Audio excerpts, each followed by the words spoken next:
Vivemos em uma época em que os JRPGs estagnaram. É o meu gênero de jogo favorito e, portanto, que eu sou mais exigente na hora de escolher. Eu não sei vocês, mas eu particularmente cansei de RPGs travados nos mesmos estereótipos e criando uma máscara de falsa nostalgia ao se apegar a elementos que, por mais que nos tragam boas memórias, ainda são problemas de limitações técnicas dos clássicos da época. Não me entendam mal. Os clássicos são parte da nossa história e devem sempre ser lembrados e exaltados. Mas às vezes os devs esquecem que os clássicos existem para nos ensinar. É graças a eles que existem jogos cada vez mais espetaculares hoje em dia. Mas uma coisa é se inspirar e tentar melhorar. Outra é apenas seguir a receita de bolo feito por outra pessoa.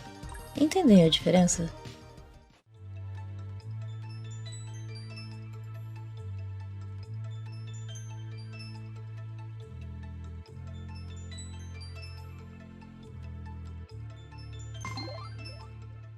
Ok, mas onde entra Sea of Stars nessa história? Ou melhor, o que é Sea of Stars? Bem, Sea of Stars é um RPG por turno da Sabotage Studios que está planejado para sair em 2022. Eu sei, é muito tempo. Mas por que você está falando desse jogo, você me pergunta? Eu respondo. Eu contribuí no Kickstarter dele e, portanto, tive a oportunidade de jogar uma demo exclusiva dos apoiadores.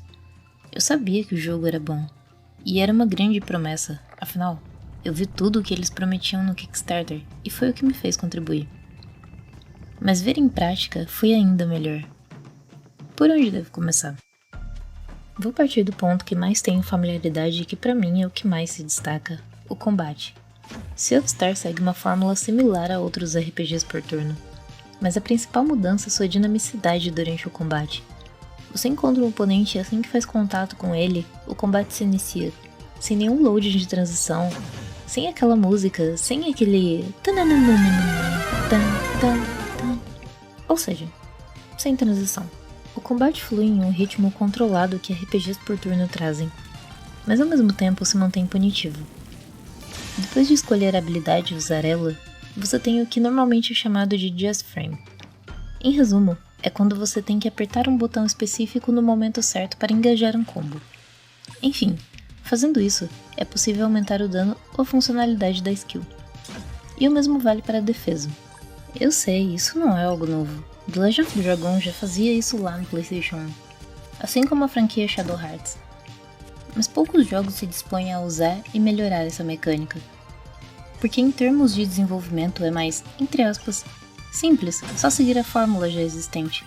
Mas mercadologicamente, muitos estúdios estão perdendo o nicho que curte RPG por turno, mas que também quer inovações. Mas o uso dessa mecânica é uma faca de dois gumes. Ao mesmo tempo que alguns fãs procuram por inovações assim, outros têm receio de que isso faça com que o jogo perca o seu lado estratégico. Esse é um receio que eu mesma tinha com Sea of Stars, mas ainda assim, é apenas uma demo, que representa apenas um conceito do jogo. Um jogo que ainda terá mais 2 anos de desenvolvimento. E é disso que um indie se trata. Na área de jogos, é sempre possível melhorar, e os indies são a prova de que não é preciso um orçamento milionário para fazer algo bom, se você tiver uma boa ideia e disposição para executá-la. Mas isso é um tópico para um outro vídeo. Vamos voltar para as mecânicas.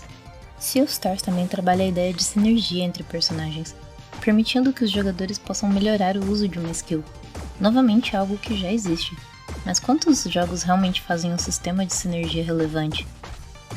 Ainda dentro da batalha, temos um sistema de boost. Ao fazer um ataque físico com o oponente, ele libera pequenos orbes chamados de mana viva. Ao apertar o botão de boost, o personagem de sua escolha absorve essa mana viva, transformando em um boost de poder. Com isso você pode aumentar o dano de um ataque físico ou skill. Preciso dizer de novo que isso já foi feito, só que aqui é melhor? Acho que não, né? Por fim, temos a exploração. Fora o fato de poder andar em 8 direções, que é algo comum na maioria dos jogos pixel art com perspectiva ortogonal ou isométrica, Sea of Stars permite saltar, escalar e nadar. Na maioria dos jogos 3D isso é comum. Bom, talvez não para todos. Mas nos jogos pixel art isso é inédito. Sem contar que é extremamente divertido poder andar de um canto ao outro, quase que sem limitações de cenário, e sem uso de tiles. Me explico. Tile é um termo usado na pixel art quando nos referimos a um quadrado texturizado, dito a grosso modo, do mesmo jeito que um voxel no 3D é um bloco texturizado. Para a explicação ficar de fácil entendimento, eu vou dar um exemplo. Provavelmente todos já passaram por isso. Sabe quando você está jogando um jogo pixel art com exploração de cenário? E aí você anda até um certo ponto da tela e o jogo meio que puxa a outra parte do cenário na tela? Então, essas áreas são como mapas compostos por tiles, e em Sea of Stars isso não acontece. Pode parecer bobo falar sobre a ausência de tiles como se fosse o Eldorado dos jogos, mas na prática, a ausência dessas limitações causa uma sensação de liberdade imensa.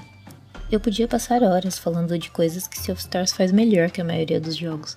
Eu poderia falar sobre o sistema de iluminação dinâmica, variável global para vento, e me aprofundar ainda mais no combate, mas eu não quero perder o meu ponto no assunto. Você que trabalha com jogos ou está estudando para entrar nessa área, seja mais criterioso com o que produz. Existem diversos jogos por aí que estão montados na fama de jogos que realmente fizeram a diferença. Não seja como essas pessoas.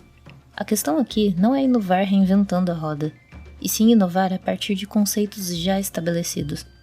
Ninguém cria algo do nada, mas também não há desculpa para simplesmente surfar na onda de um jogo que já trilhou seu caminho e hoje é sucesso.